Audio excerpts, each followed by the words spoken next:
Our nation faces a huge problem. It's a multi-billion-dollar-a-year problem that our businesses are currently facing that's eroding their preeminence in the world. It's called employee disengagement, and no business, none at all, is immune from this. Fortunately, my guest today has dedicated himself to devising a plan, a solution to this particular problem. My guest is Bob Jarvis. Bob is the founder of Quality Enablement. Bob, welcome to the show. Charlie, thank you for having me. My intro should not come as a surprise to you. You've heard a lot of this, but for the audience, would you try to put this in a context of what's really going on out there in organizations? Happy to. Now, you started with a reference to employee engagement and disengagement in particular. Well, the Gallup organization has been surveying this literally for decades. They do a domestic study and they do an international study. The last one published, which was 2017, and the numbers don't change a whole lot as we go year to year. Roughly 1/3 actively engaged, if we look at the employee base, about half disengaged, and that's problematic.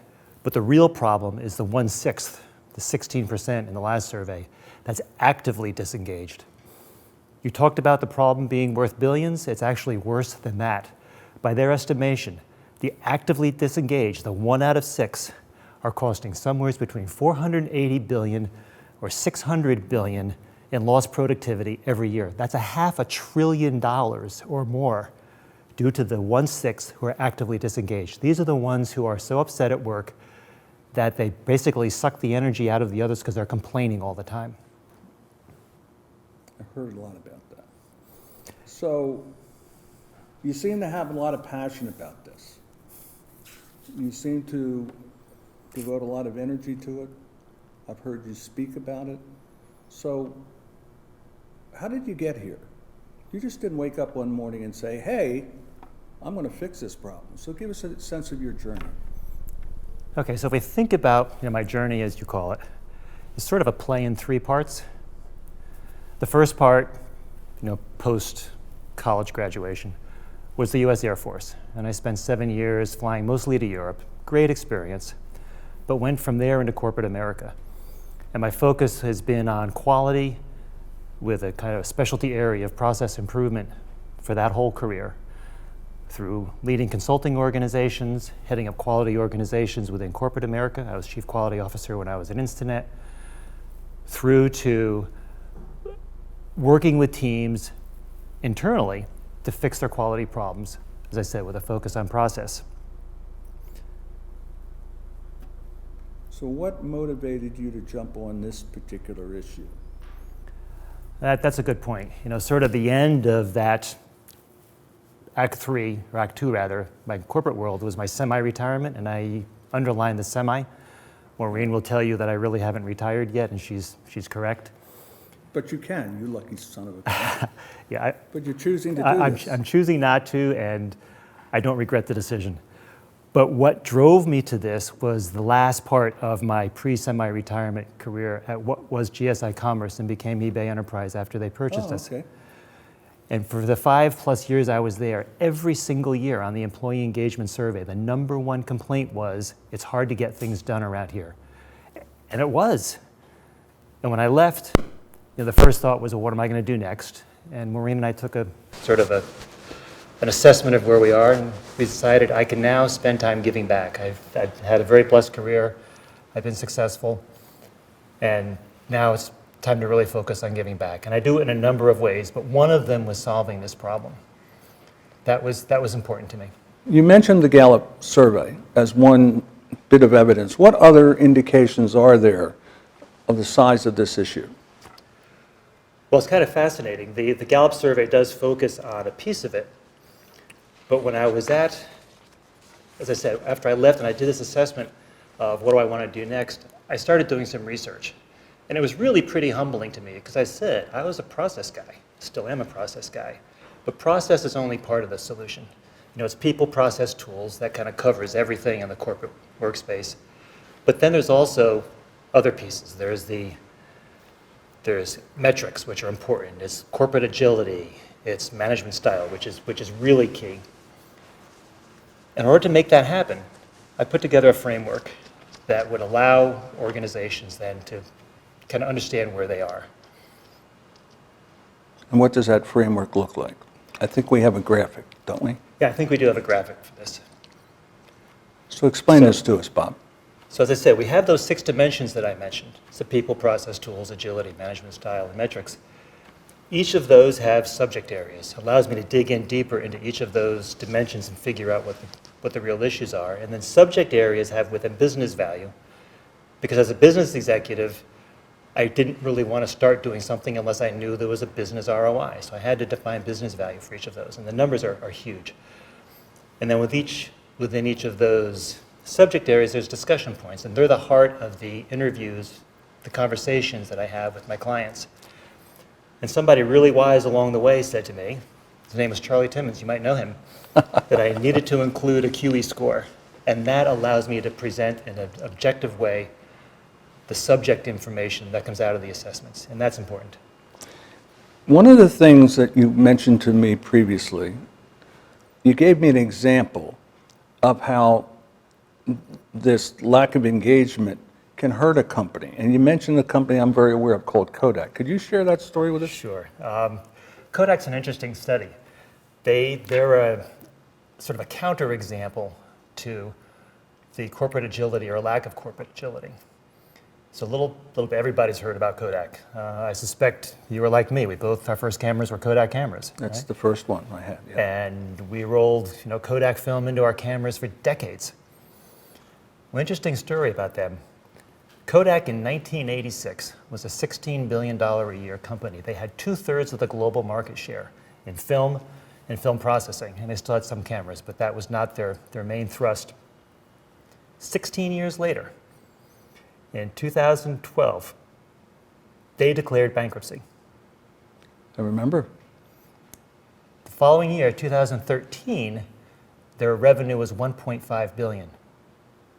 So they went from 1996, 16 years, 17 years actually, lost over 90% of their revenue. That's a huge drop. They lost focus, though, did they? I mean, was that part of the issue? Well, they definitely lost focus. A little bit further on the story, another thing, 2013 is kind of an interesting year because that is 40 years after Mr. Simon did the Kodachrome. Remember, Mama, don't take my Kodachrome away. Right. That was the 40th anniversary of that. And that was also the same year that a National Geographic photographer took the last roll of Kodachrome that came off the line. And there's an interesting study, if someone wants to, or a video of how he was going to use the last 36 pictures that were shot. It was likely the best film ever produced. I didn't know that. Yeah. But you're right, they lost focus. They didn't respond to what was happening. Digital was taking over the photography world. And they didn't realize that their business wasn't really producing film and then developing it. Their business was pictures. That's what their real product was. I missed that was. And the irony is, in 1975, an engineer at Kodak went to management and said, I've got this thing called a digital camera.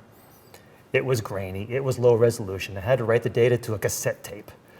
But it was the beginning of the digital revolution. And management said, that's not our business, never will be, we're not interested. Vision problem. Vision problem and focus. Today, Bob, in my research, companies are spending lots and lots of money, a lot of time trying to deal with this engagement issue. And there are lots of programs out there, and if you believe all the hype, they all work. What's different about yours? Can you sort of spell out some of the differences for us? Certainly. I'm willing to say that every one of them will work. Let's take that as a given, that the other That's very kind of you, offerings Bob. will Very find kind. ways to make things better. The difference is, as I said earlier, my research showed engagement is really based on lots of things, people, process, tools, metrics, Right. so on. You have to get all of those right. You can get 5 of them perfectly and miss on the last one, and it's not going to happen the way that the management expects it to. These other companies come in with what I believe is a sort of a Trojan horse approach. And that is, and I say this as someone whose management team, my consultants when I was at Interim Technology, I was regional vice president of consulting, we would send out our senior managers to do an assessment of the quality function within our clients, Chase and the big banks primarily, and I was in Manhattan at the time, plus others. And we didn't lie. It was absolutely the right, we did it with high integrity, and we identified issues that we could fix for them. But we also had blinders on, because our focus was our areas of expertise, and our focus was to get additional business. My approach is different. I step back and I take a holistic view across all those dimensions. And more importantly, I don't have a vested interest in picking up consulting after the fact. I Really? identify the symptoms. I think of myself, to a certain extent, like a triage doctor. Someone comes into the hospital, there's something wrong. Hopefully, the triage doctor can identify those symptoms and they'll turn them over to the right specialist. That's sort of what I do. I identify the symptoms, I work with management to identify the path to fix it, and then either through the sponsoring executives network or my own, and if I don't know somebody directly, I've got this organization called Beacon behind me that can certainly find me the consultants I need within hours. I let them fix the problem. I want to be viewed as a trusted source. Got it. I don't want to be viewed as someone who's here to generate more business for himself. That's a totally different perspective, Bob. It's a different Absolutely approach. different. When I hear the word triage, I think of MASH, that show. Remember that? Yes. Blood everywhere. But Right, radar, could you provide share a story where this role, give us a sense of how you're working with a client? Can you share a story about that? Sure. You want the end product, or do you want to start with the beginning? Where do you want to start with that? Educate us. Okay, so wherever you want to go. let's sort of start at the beginning. The way that I typically work with a client, initially, my connections come through networking. Right. People say, geez, you just told me in a meeting, Charlie, that at your company it's hard to get stuff done. I have Okay. someone you should talk to. So that's the initial start. And in that discussion, I kind of walk through how would I approach it. And again, back to the triage doctor. Right. Hopefully, the triage doctor's first discussion is, tell me about yourself, Charlie. You say you've got a pain in your back, whatever it is. Tell me about what you eat. Tell me about your exercise. Do you drink? But doctor, I have this pain. Exactly. What kind of question is that? It's like you had that Exactly. similar experience? Oh yeah, I've got this pain, but I want to take a step back and say, I want to understand you as a person if I'm that triage doctor. The same view applies with my clients. I want to understand a little more holistically. Remember, my approach is holistic. Correct. I want to spend a little more time from a holistic view to understand and let them know how I would approach the problem. So, do you have a specific story you can share with us? Sort of the Certainly. beginning, the middle, and then the end of it? Sure. Interesting client, nonprofit. They just do amazing work. And when I met with the senior manager, executive that ran this particular division, it was pretty clear to me that he had in his mind what he thought the solution might be. And he said that, I believe I've got an issue here. And again, I said, let's take a step back. You may fix that problem, but let's just see what else we can uncover. And we kind of proceeded down the path. The end results showed that one of the findings was, yes, this particular manager who he thought might have been a problem, turns out that was really true. That wasn't an example. I happen to know, not because I had any involvement with him leaving the company, but my sponsoring exec told me he ended up finding a new job at another company. He was happier, a better fit, and it wasn't the guy who was a bad guy. He was the right manager about 5 years before. He was perfect, but the company moved on and he couldn't quite adjust with it. Oh. He needed another place where he could grow and shine, and they needed another manager who could continue to move that team forward. So he had a difficult time identifying why he was disengaged, and it was Yes. affecting his performance. Yes, Correct. that's true. But people knew he was an issue, but they couldn't explain why. And they didn't have, or they did not believe they had the right to go to their senior management and say, this guy's a problem, you got to do something. Oh, okay, I got it. Bob, we need to take a break. We have to hear from our sponsor. So we'll be back in a minute with more of What's Your Story?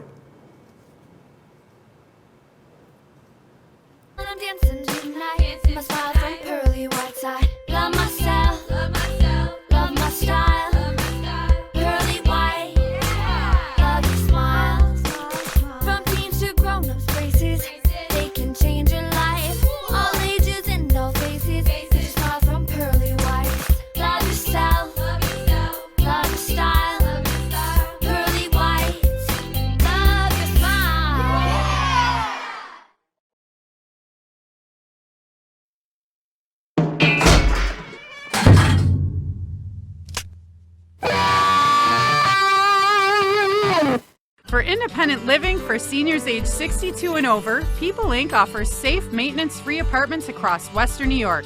The affordable rent is income-based. For more information, call People Inc. Senior Living at 817-9090. In a world where bankers have lost all interest, where robots and fat cats rule our fortunes, one woman will stand up and strive to do the impossible. Be treated like a person. Friends and neighbors will join her quest. Ordinary people will band together against the forces of corporate greed. And together they will form Philadelphia Federal Credit Union, already in a neighborhood near you. Assurance. It's a word, a touch, a look that sparks a feeling. Peace of mind that everything will be all right. These are the moments that inspire us to do more than you'd ever expect from a car insurance company at a price that's less than you'd expect. This is more than just insurance.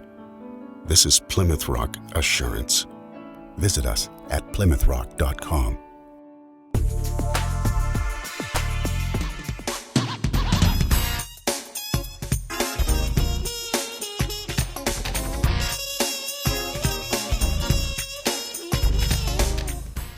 Welcome back to What's Your Story?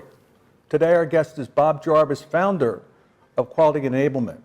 He addresses this issue in America that we're having called employee disengagement and has been explaining his process.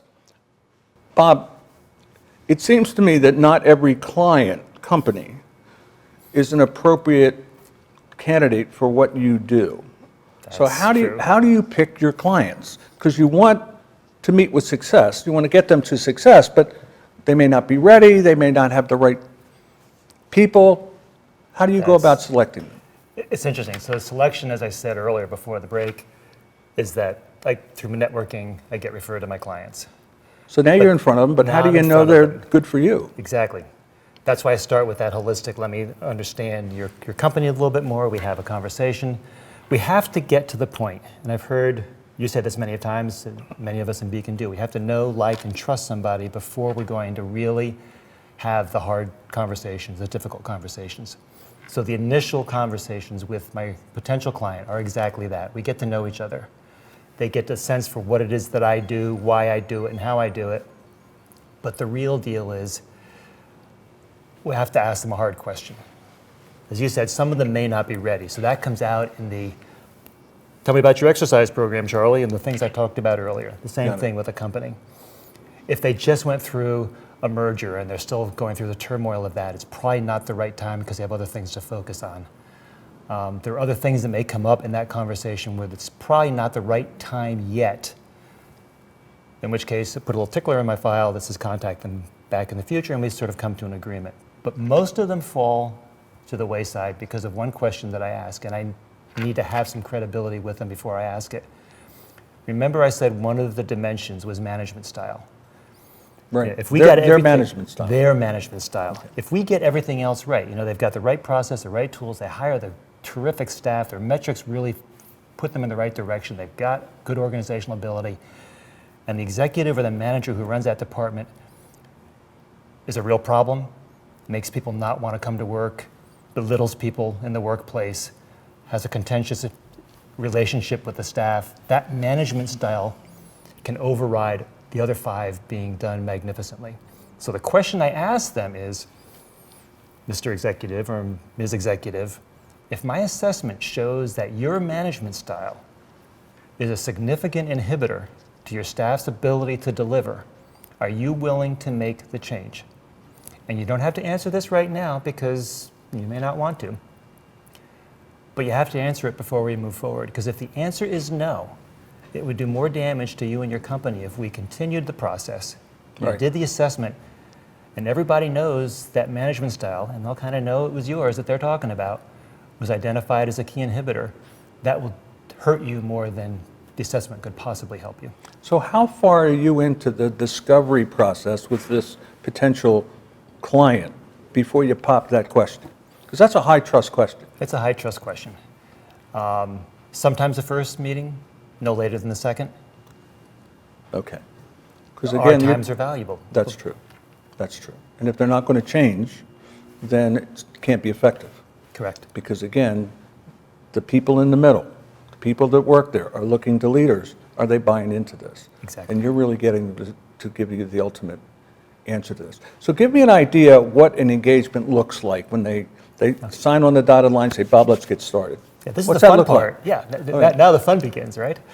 A planning session with them ahead of time to kind of lay out the schedule. Here's When how you it's say gonna they, work. who's involved? Who's at the table when you're doing the planning? Start off, sometimes it's just one sponsoring executive, sometimes it may be that person and a direct report who's, piece of his organization or her organization is going to be the Okay. focus.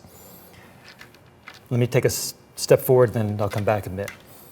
The assessment itself consists of roughly 24 90-minute one-on-one conversations that I have with members of their staff. Ideally, half management, half non-management, because the difference in perspectives are interesting. So once they understand that, then part of the upfront is identifying who. And I don't need to know necessarily by name at that point, but what are the, kind of show me on the org chart where these people lay. Are they over here? Are they more focused in one area? If I find them focused in one area, maybe we want to focus on just that department at this time, but that's part of it. We then have the 90-minute discussions, one-on-one. It's kind of fascinating as I go through that because remember the know, like, and trust. Correct. These are strangers walking into a conference room with me. And it became apparent after the first time I did this that the first few conversations were a little bit protected. Who is this guy? He's an outsider, don't know who he is.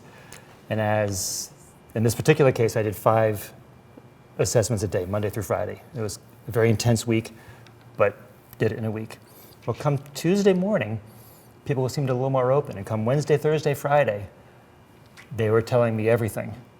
Well, word got around that you could be trusted. That was exactly it. Okay, I had no idea that would happen, and I was surprised at how noticeable their openness was.